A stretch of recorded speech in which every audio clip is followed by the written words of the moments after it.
Good afternoon, everyone. It's always challenging to do the session just before lunch because we are literally, standing in the path of you and some delicious food put together here at Taj Palace. But I promise you, this is going to be a very short, sweet, and insightful session. It has some of India's most exciting startups and entrepreneurs. In fact, we heard Home Minister Amit Shah as well make a mention of startups. He said startups dhoom macha rahe pichle 10 saal mein. And PM Modi was at Startup Mahakumbh this morning, where he said there are 19-year-olds running businesses worth tens of thousands of crores. Ritesh, I don't know if he was talking about you. If you're still 19 or 21, I don't know. But let me just start by getting each of your take on the amazing, decade that was, and what can we look forward to in the next 10 years? Because startups are clearly mainstream today. We had just one unicorn in 2011. We have 113 now, and 100,000 startups in India, which is humongous. Harsh, your own thoughts of how you've seen this evolve? We started in 2008, so we've actually been through this journey that you're talking about. And initially, even when we were starting out as a startup in India, startups weren't cool. Today you have to be a little crazy to start up. You have to leave a salaried job. You have to take that risk. You have to throw it all on the line. But I think that today, if you ask the youth, if you ask people, it's changed completely. Yeah. Back like 10, 15 years ago, I remember being on calls with some of our potential employees as parents. And you have to convince parents that this startup is okay, that it's okay to leave a MNC job and come and join a startup. Today, parents are not just okay with their kids joining startups, but they are okay with their kids starting up. India's come a fantastically long way from 10, 15 years ago, where investors were scared to invest in an Indian company.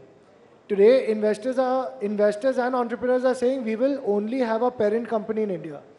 There are so many of us who are looking to flip. Reverse flip. That's flip. Right. I think these are like very important outcomes of the importance that the government has given to Digital India, Startup India, ease of doing business, and these outcomes actually showing the true results. Right. Ritesh, did you have trouble finding a bride because you're an entrepreneur? Look, first off, thanks for having me here. Always great to see you. And I must say that in the startup ecosystem, we've all sort of, I feel like, grown up together. I've seen Harsh in the early years. I've seen you growing up in the startup ecosystem and many others. So I feel like personally, I'm talking as if I've been in it for decades, but it just feels like that. See, I'll answer your question specifically in a short while, but my perspective is that globally, everybody says that India is the bright spot in global economy. I think India is the brightest spot in global startup economy. Because we are now what's happening, the third largest startup ecosystem in the world. Yeah, and in my view, not just the third largest, it's probably the fastest growing. Which means that we are not far away from staking claim on the second very quickly and eventually hopefully go for the big one. So I think before India becomes among the top 3 economies, I believe that India will also become probably the top 2 startup capitals in the world, which is a big transformation that we are trying to see and shows how India's economic rise is deeply connected to the India's startup rise as well, and in similar perspective. And look, I think I started in 2013 and 2014. And Startup India started in 2016. That is when the first big Startup India event happened. And Mom looked at television, on national television, for the first time, Honorable Prime Minister talking about startups and so on. Before that, she used to think I was in, like Hindi में कहते हैं कि तुम गलत संगत में पड़ गए हो. She used to say, ये startup वाले तुम्हें गलत संगत में ले गए. It's the wrong group of people. You should not surround yourself with them. You should go and meet your other friends who are going to university. But that day she felt that if the Prime Minister is talking about startups, then must be something good that's happening here. So I told doing something right. I told her that your threshold is so high that you need to see this. But look, the question to your point on bride, look, I and Geet know each other for over 10 years now, so that was not that much of a trouble. But I heard from my friend Anupam at Shadi that nowadays entrepreneurs are a pretty premium shortlist in the wedding So they are matrimonial what websites. IT employees used to be before Yes. in the marriage market. I hope that that also demonstrates more interest among, just generally every ecosystem, because I believe that if you see countries like that of Japan, US was civil war driven, and Europe used to be the most dominant economy in the world. But entrepreneurs such as Vanderbilt, Henry Ford, people like those are the ones who built America into becoming a world leader today. So I believe the entrepreneurs that are growing up today, who are the 19-year-olds today, will be the ones leading the Indian economy in the future. So I'm excited about that. Right. Virendra, one thing that's often said about India is we are great in terms of the number of users. I mean, we have, 800 million internet users now. WhatsApp itself has 400 to 500 million users. So we are great in terms of user count, but we are still far behind when it comes to monetization. It's very hard to make money in India. Do you see that changing as an internet entrepreneur? So I think startups is not about making money in 1 year or 2 years or 3 years. It's a journey. Harsh and Ritesh both have spoken that they have been building this company for decades, right? Harsh is hugely profitable. So, but I'm saying he has been building it for 10 years, 10, 15 years, right? So I think one misconception which people have about startups is you launch a startup and tomorrow you're going to be a $1 billion company. The news which you see out of a $1 billion valuation or a couple of $1 billion valuation is startups which have been plumbing and doing hard work for 8 to 10 years. So that's one very big thing. I think second thing is, I would say, when I started Daily Hunt, people used to say, does Bharat need internet? Does a Hindi-speaking user need an internet? Does a Kannada-speaking user need an internet? No, VCs were so much averse to funding any business which is serving Bharat. So there was a lot of, naysayers that point of time. The same naysayers are talking right now that India has a lot of users and they don't have monetizability. If you look at the macro picture of India, I mean, our GDP per capita is growing leaps and bounds. We are going to be a 5 to 7 trillion economy in few years. And businesses which put and plumb right now, they will reap the benefits of when the economy grows up. So I think it's a game of patience. India is the fastest growing GDP market in the world. As Ritesh said, India is the startup capital of the world, I would say. You go to San Francisco, you go to Europe, you don't find the energy which you find here. This is primarily because people in tier 2, tier 3 cities are all talking about startups. Every engineering college, every MBA college has an entrepreneurship cell. There would be at least 60 to 70 accelerators across the country who are breeding startups. So the energy, the aspiration to do well in the world is just infectious, and India is a place to be in. That's an amazing insight that, this is not a top 6 cities or top 8 cities trend, but it's really reached Bharat, even in terms of entrepreneurship cells and starting up at the college level. But Upasana, you cannot talk about startups thriving without mentioning the initiatives from the government, be it the JAM Trinity, right, Jan Dhan, Aadhaar, or more importantly, all the DPIs in place, from eKYC to UPI to all the building blocks. I mean, we've seen a significant leapfrog because of that. In fact, we had the global CEO of Visa yesterday, and he said he's asked his employees to take pictures of sound boxes in India so that, he can show it to his global teams on the kind of innovation that's happening in fintech. It's on a different plane altogether, the use cases and the innovations. Take us through the role that DPI has played, and what role will it continue to play? Because now we are seeing account aggregator, we are seeing OSEN, which is again going to play a huge role in credit. We are seeing ONDC, which is, an e-commerce challenger. What role is all of this going to play?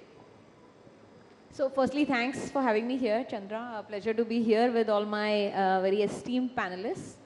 And, the question that you asked, I think the government in India has had a huge role to play. And within the government, I would say the central bank, the regulator, Reserve Bank of India, and all their different divisions, which have been at the forefront of this fintech innovation. And of course, that's how it, sparks. Has UPI been a game changer for India? Obviously it has. But even before UPI, has Aadhaar been a game changer for India? It has. And everything else that you mentioned, the fact that today you can buy real estate and everything is based on your Aadhaar and not necessarily based on your thumbprint or your signature. I think as a country, loans are being given, investments are being made completely digitally, right? Forget about the fact that we move money at the speed of, a few milliseconds, which was not the case in the most developed markets. So absolutely, I mean, having been a participant of the fintech industry for the last 14 years, before the word fintech was coined is when we got started. And much like my co-panelists were saying, have done, answered all of that questions, that does India need digitization in payments and then other financial products? Or, convincing parents that, why is this mission so important? So I think what I would like to say is that today, while India has about 800 million internet users, from a fintech perspective, the transacting base is still around 400, 450 million. So from that perspective, it's still a very high growth opportunity, because in the next 5 to 7 years, this number will double to 800 million transacting users. And that is where all of these things come in, that the user will have an Aadhaar, do a KYC, and then will get access to all the financial products, whether in their personal capacity or for their small business. Keeping in mind that India is such a fast growing country from a GDP and economy perspective, I think that our sector is going to sort of be an evergreen sector from that perspective, because everything said and done, financial products even today are reaching only the top 150 million Indians. And from an enterprise perspective also, it's only reaching the large enterprises and the upper echelon of the SME base. So, there's a long way to go for the QRs and the sound boxes and the sound box backed merchant loans that have still to reach, 50, 70 million merchants in India. And I say that all of the things that have happened via DPI with government and regulatory intervention have been extremely solid and positive in this making of this ecosystem. Right. And I see a lot more is going to happen in the future. And I'll go one step ahead and say that financial technology innovation in India is been so strong in the last 5 to 7 years. The first 10 years, the ecosystem was getting built. Last 5 to 7 years, you've seen business models being made out of that. And so it's been a, how to build a sustainable business on top of this fintech. So our tech stacks are so strong. Not only will these homemade, made in India companies serve the Indian consumer and the Indian business merchant base, these technologies will also go global and take over the dominant financial technology provider in other markets as well. And that's something that we've already seen with NPCI, where, they are taking UPI to they're exporting it to different markets. But Harsh, we spoke about the decade that was, the last 10 years, all the different triggers and innovations. What do you think is going to be the biggest tipping point for the coming decade? And the second part of the question, the government has done a lot in terms of encouraging entrepreneurship. But now and then we see a lot of confusion when it comes to policy, when it comes to regulation. We have seen this across sectors, whether it's sports tech, gaming, fintech. I think, fintech entrepreneurs are always very ki aaj kaun sa circular aayega RBI se. But what needs to be done on both these fronts according to you? So I think some of the tailwinds that we're seeing is obviously in the last few years we've seen the geo effect, right? Yeah. Just literally, the government policies have helped enormously with Startup India, Digital India. But there's also been this geo effect of getting almost 850 million people, getting fast speed internet. Gone are the days where you get excited about 1 Mbps. Now I get 30, 40 Mbps on my phone in my moving car, right? It's unimaginable from like 5 years ago. I think to answer your question, there's a couple of new technologies and platforms that can really push us forward. The standard point is obviously AI. There's no discussion without Gen AI. Without mentioning AI. But I think 5G and, we're talking about satellite internet now. I think internet is also going to evolve to a point where we get connected appliances, Internet of Things actually become a reality. You start seeing people having internet in the middle of nowhere. Today you still have to be near a cell phone tower, right, to get internet. I think that's going to keep moving away. The semiconductor push that the government is doing is phenomenal to make India self-reliant on something that's such a critical component of our future. But I think to answer the second part of your question, right, the way India has moved forward has been phenomenal to see. I think that we are now getting more and more self-reliant on our own. In fact, going back to Viren's point, Dream 11 has 75% of our users coming from outside the top 100, 115 cities in India, outside tier 1, tier 2. So what we are seeing is this real Bharat. You know, when they say Bharat, all our kids play football, for example, right? So we think football is growing in India, which it is. But India is still very much a cricket market. The same way when we talk about India and all our likes and dislikes, we underestimate the power of Bharat and internet happening at a local scale. We're also seeing this entire, from all the regulations that have come in, to answer your question. Yes, of course, regulations have come in, and many times regulations hit us in the short run. We've been having that as well. But I think that every disruption in every industry, in every continent, in every geography, this is not an India story. In every country, disruptors will come and disrupt industries. As they grow, they are allowed to continue growing. When they reach a certain scale, now whether that be e-commerce, whether that be ride sharing, whether that be even Airbnb in the US, I think just like for us, gaming has reached a place where there's 40 crore users gaming in India, where there's 400 companies and 100,000 jobs, 1 lakh jobs that are highly skilled. The government has stepped in to switch from a disruptor to a fully regulated entity. And we fully welcome that.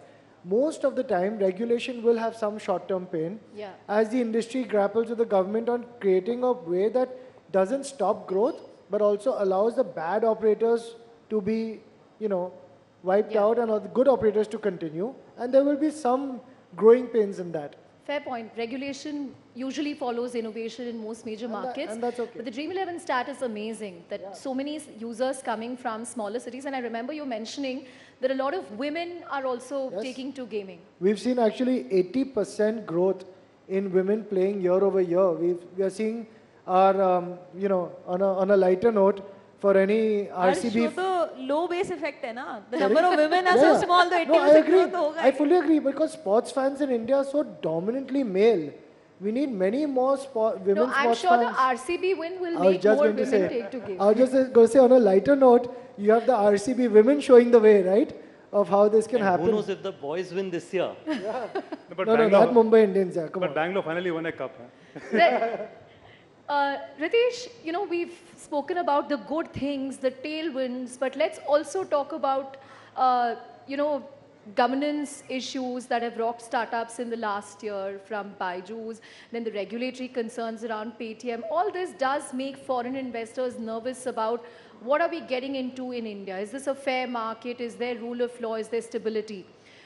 What should startups be doing more to assure foreign investors, domestic stakeholders?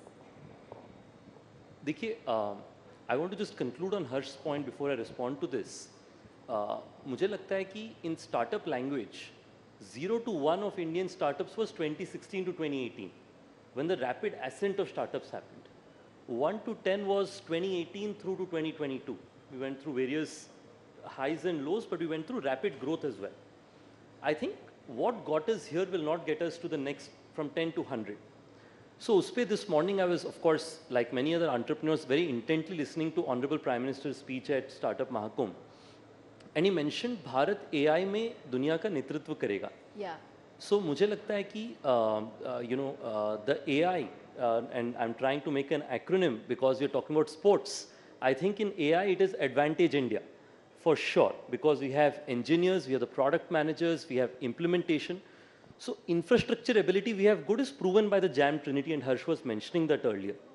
I think implementation is now the big opportunity, that how many developers from India are writing code and creating the best implementation of AI, and I feel that India offers a huge market domestically. Whether you pick it, like in our industry, right? You pick spiritual tourism, you have probably the world's biggest spiritual tourism market here. You want holiday destinations, you have the biggest holiday destinations here. You want urban cities, that's also here. That will allow us to do India for the world opportunities, which I think will create Indian leaders for the globe in times to come. To your point on governance, look, I think it's a part of growing up, coming back to the 10 to 100 story. Today, most of our companies have majority, if not all, independent directors. We are driving our business with decisions being made by people who are serious and have driven multinational companies historically. My view is that more startups are willing to be accountable not just to regulators, but also to their own stakeholders. I think their ability to make a positive impact will only get better. So my view is that it's a growing pain, but you will see companies, Indian startups, be probably in next 5-10 years, learning from the pains as among the best governed is my hope in times to come. Right. Interesting point on AI. Hopefully the AI mission will also mean we get those GPUs which are in demand globally. We're out of time, but I want to get just closing thoughts from Viru and Upasana. Do we also need to do more to ring fence Indian startups like what China has done? This particularly came up during, the Google billing road. Just closing thoughts from both of you. I think our firm belief is that we should have a fair and playing field. It should be fair both to the local companies as well as to the international companies. Second thing is, when you frame a fair law, you need to be aware and have a context of the ecosystem of India particularly. Why do you need startups? You need startups to drive innovation, and you need startups and you need competition to give best service to consumers. The Indian context is very, very important, and I think we should not be ashamed of framing rules which are around Indian context, Indian context, because we have huge diversity of population, which have different level of incomes, and we need to serve multitude needs of culture and needs of people.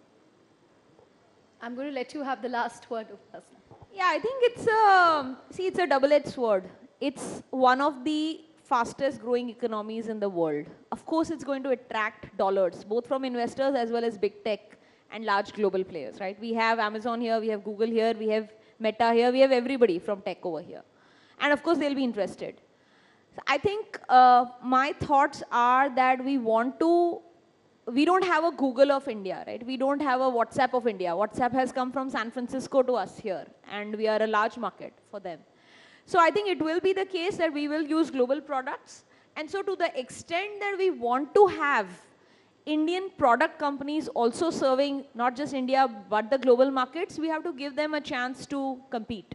So to that extent, I do believe, and Harsh and I are both on the IMAI Governing Council, I think we do believe that Indian orgs coming together and working with the government and regulatory bodies to say that should we have the right antitrust or anti-competitive laws in place, which are fair, which enable global players also to make a play, but they also allow Indian companies to thrive. Because before we have reached that 100x scale, if you have a 100-pound gorilla and trying to clean out the market, that's not going to really serve the purpose of Indian startups. So therefore, it's a heavy question, and it's a very tightrope of balance that one needs to frame. And I want to just say 10 seconds more to the question that you were asking. I do believe that we are now in that middle phase of the Indian startup revolution, right? The last 10 years were sort of the build out. We are in that middle phase where companies are going from being a toddler, teenager to reaching just that adulthood. So I think you will see some disruptions, but I think those disruptions will mean that startup founders, as they are coming now into the ecosystem and building, will not be going for growth at all costs. Right. They will have to realize that innovation is important, growth is important, but maybe for long-term sustainability, you have to slow down a little bit and also think about building within the guardrails, thinking about governance, etc. And I think that's going to be great for the Indian ecosystem, because that's where valuable businesses are going to get created. Right. On that note, thank you all very much for talking to us on this session. These are some of India's biggest entrepreneurs. A huge round of applause for all of them. Thank you very much, Harsh, Ritesh, Viru, and Upasana. Thank you. Thank you so much, Chandra. Thank you once again to all of our guests. It was a fascinating discussion on India's startup ecosystem. Comes at such an important time when the Prime Minister also has just inaugurated the Startup Mahakumbh. at the Bharat Mandapam, where he in fact had said that India's startup ecosystem is not really limited to metro cities, but it's also become a social culture. Ladies and gentlemen, it's time for lunch. It's time for you to take a break. I can see all of you